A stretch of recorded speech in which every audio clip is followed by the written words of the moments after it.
Positive sentence is the sentence which confirms the fact, and negative sentence is the sentence which denies the fact. Positive sentence ಸಕಾರಾತ್ಮಕ ವಾಕ್ಯ ಅಂದರೆ ಒಂದು ವಿಷಯವನ್ನ ಖಚಿತಪಡಿಸುವಂಥದ್ದು, ಅಂದರೆ ಹೌದು, ಆಗಲಿ, ಇರಲಿ ಅಂತ ಹೇಳೋದು.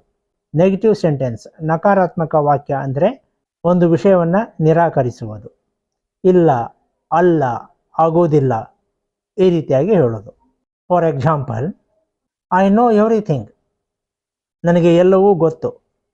This is positive sentence. I don't know anything, ನನಗೇನೂ ಗೊತ್ತಿಲ್ಲ. ಈ ಎರಡು ವಾಕ್ಯಗಳನ್ನು ಸರಿಯಾಗಿ ಅರ್ಥ ಮಾಡಿಕೊಳ್ಳಿ. ಮೊದಲ ವಾಕ್ಯದಲ್ಲಿ ಐ ನೋ ಎವ್ರಿಥಿಂಗ್, ನನಗೆ ಎಲ್ಲವೂ ಗೊತ್ತು, ನನಗೆ ಗೊತ್ತಿದೆ ಅನ್ನೋದನ್ನು ನಾನು ಖಚಿತಪಡಿಸ್ತಾ ಇದ್ದೀನಿ. ಎರಡನೇ ವಾಕ್ಯದಲ್ಲಿ ಐ ಡೋಂಟ್ ನೋ ಎನಿಥಿಂಗ್, ನನಗೆ ಏನೂ ಗೊತ್ತಿಲ್ಲ, ಅಂದರೆ ನನಗೆ ಎಲ್ಲವೂ ಗೊತ್ತಿದೆ ಅನ್ನೋದನ್ನು ನಿರಾಕರಿಸ್ತಾ ಇದ್ದೀನಿ.